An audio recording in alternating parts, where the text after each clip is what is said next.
I'm going to tell you something that took me 8 years, 2 falls, and 1 terrifying night on a cold bathroom floor to finally understand. My name is Margaret Elaine. I'm 83 years old, and I almost died alone in my own home. Not because I was helpless, not because I was sick, but because nobody ever told me what living alone after 60 actually requires. When my husband Richard died on a Tuesday morning, I thought I had everything I needed: a house, savings, my independence. I was 75 years old and I had never once lived alone, not a single night. I went from my parents' home straight into Richard's arms, and for 46 years there was always someone beside me. Then suddenly there wasn't. And what happened next? What I learned through fear, through pain, through moments that could have ended everything? That's what I'm about to share with you. Because if even one person avoids what I went through, then every hard lesson was worth something. 3 months after Richard died, at 6 in the morning, I slipped getting out of the shower, hit my head on the sink. My phone was 20 feet away in the bedroom. It might as well have been on the moon. I lay on that cold tile floor, wet, dizzy, completely alone, for 6 full hours before my neighbor Sarah noticed my newspaper still sitting on the porch at 3 in the afternoon. She used the spare key her husband had kept for years. The paramedic who arrived looked at me and said, "A few more hours, and this story ends differently." That was the moment I realized something devastating. I wasn't living alone. I was surviving alone. And those are 2 very different things. So let me tell you what I built after that day. The systems, the habits, the simple decisions that kept me in my own home, on my own terms, every single day since. The very first thing I did when I came home from that hospital was create what I call a silent check-in. No apps, no monthly fees, no feeling like someone is watching over my shoulder. Every morning before 9, I move a flower pot from the left side of my porch to the right side. Sarah sees it from her kitchen window while drinking her coffee. If that pot hasn't moved by 10 o'clock, she knocks. If I don't answer, she comes in. 5 seconds of effort, potentially my life saved. If you live alone and nobody would know within a few hours that something was wrong, that is the first thing you fix. Today, not tomorrow. The second thing I had to accept was that my memory could no longer carry everything alone. When Richard was alive, we were each other's backup. He'd remind me I already took my blood pressure medication. I'd remind him we paid that bill yesterday. Gone. Now it was just me. And within 2 months, I was double-dosing medications, paying bills twice, forgetting whether I'd eaten lunch. It wasn't dementia. It was simply one brain trying to hold everything with no safety net. I started a simple paper notebook. Every morning, date, medications taken, meals, bills paid, things to remember. It sounds like something a person in decline does. But here's the truth. It's something a smart person does. Your brain deserves backup the same way your phone does. Now, if this kind of honest, real talk about living well in your later years is something that speaks to you, I want you to stop for just a moment and subscribe to Wisdom of Age. Because what we share here isn't fluff. It isn't inspiration posters and empty advice. It's what people like me learned the hard way, so you don't have to. Hit that subscribe button and stay with us, because what's coming next in today's conversation might be the most important thing you hear all year. The third lesson nearly broke my spirit before it saved it. About 6 months after Richard died, my sister Jean visited and asked me a question that stopped me cold. "Margaret, when did you last buy yourself something that made you happy?" I couldn't answer. I had been treating every dollar like a soldier to be deployed only for emergencies, bills, medications, repairs, savings. I had quietly stopped living and started just maintaining.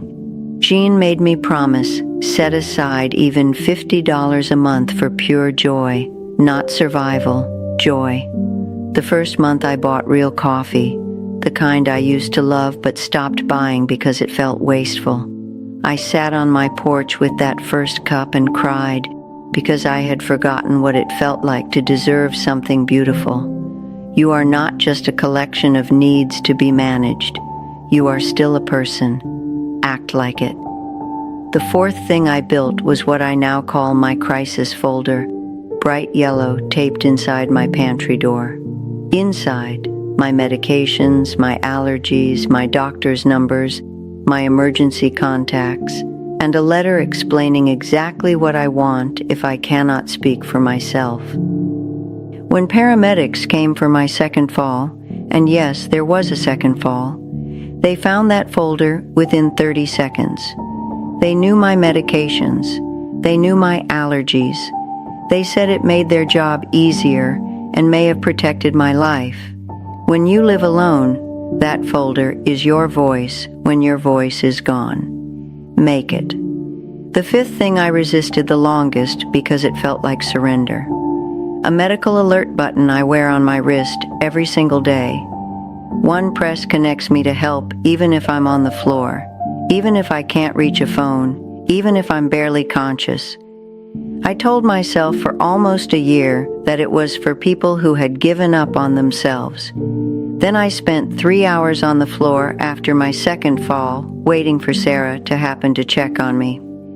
I put the watch on the next morning, and I haven't taken it off since. It doesn't mean I've given in to old age. It means I've chosen to stay in control of my own rescue. The sixth thing transformed my daily life more than I expected. I redesigned my kitchen around the body I have now, not the body I had at 50. Heavy pots moved out of low cabinets, daily dishes placed at arm level. An electric can opener replaced the one that required grip strength I no longer had. A stool so I could sit while chopping vegetables instead of standing until my back screamed. And I stopped buying cheap versions of things that made cooking miserable. Good knives, good olive oil, good coffee. If I'm cooking for myself every day at 83, I'm going to enjoy it. Your home should work with your body, not fight against it. The seventh lesson required the kind of honesty that pride makes very difficult. When you live alone, there is no one watching you closely enough to say, "You don't look right today, see a doctor." You have to be that person for yourself. I ignored dizziness for months, told myself it was grief, ignored pain in my side, convinced myself it was nothing, ignored chest tightness, blamed it on anxiety. The dizziness was a dangerous medication interaction. The side pain was a kidney stone. The chest tightness was anxiety severe enough to need real treatment. None of it was nothing. Pretending everything is fine when your body is sending signals is not strength. It is a gamble with your own life. The eighth thing is so simple it almost sounds silly, but it may be the one that kept me most sane. Every single morning at 7 o'clock, I sit on my porch with my coffee in the same mug in the same chair for exactly 10 minutes. Nothing more, but it anchors the entire day. When grief gets heavy and mornings feel purposeless and the hours ahead feel like fog, those 10 minutes are solid ground. One daily ritual that tells your mind, the day is beginning. You are here. You are choosing to be present. Find yours, protect it. The ninth thing surprised me most.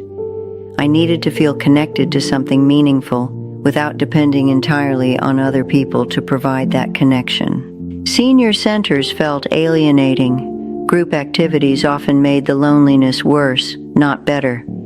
So I found my own way. I started writing letters to Richard, to my younger self, to my children. Letters I never send but that make me feel like I'm still part of my own story. Some people paint. Some people garden and talk to their plants.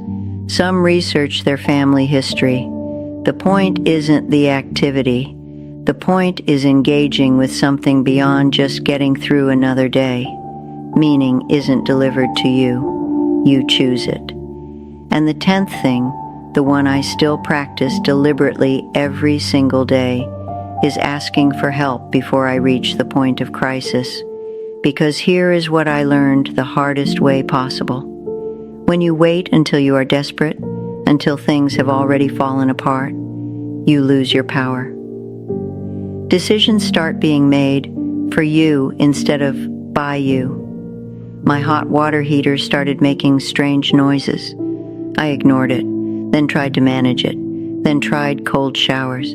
By the time I finally called a plumber, it had completely failed. Emergency repair, 3 days without hot water, money I didn't need to spend. If I had called when I first noticed, it would have been a simple fix. Asking for help early, while you still have choices, is not weakness.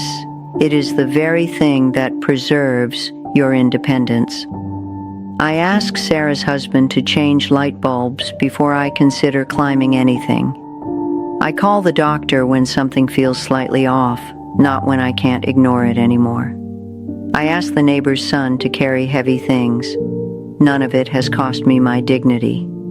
All of it has kept me in this house. I am still here, still in this home, still waking up in my own bed every single morning at 83 years old. Not because I am stronger than anyone else, not because I have been lucky, but because I built systems that catch me when I am weak, protect me when I am vulnerable, and keep me safe without stealing my freedom. Every morning when I move that flower pot, pour my coffee, open my notebook, I feel it. Gratitude. Deep, quiet, real gratitude. For Sarah watching from her kitchen window. For my red throw blanket I bought just because I wanted color. For the panic button I hope I never have to press.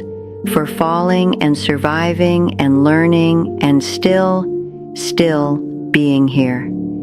If you are living alone, or if someone you love is living alone, and even one thing from today's conversation hasn't been put in place yet, start there, just one, today. Because the truth is this, you are not one bad day away from losing everything. You are one good decision away from making sure you never have to. And that decision starts right now. Stay with us here at Wisdom of Age. Subscribe if you haven't already, because we are not done talking about the things that matter most. I'll be here. Still learning, still adjusting, still grateful for every morning I wake up in this house instead of somewhere else. Take care of yourself. You are worth taking care of.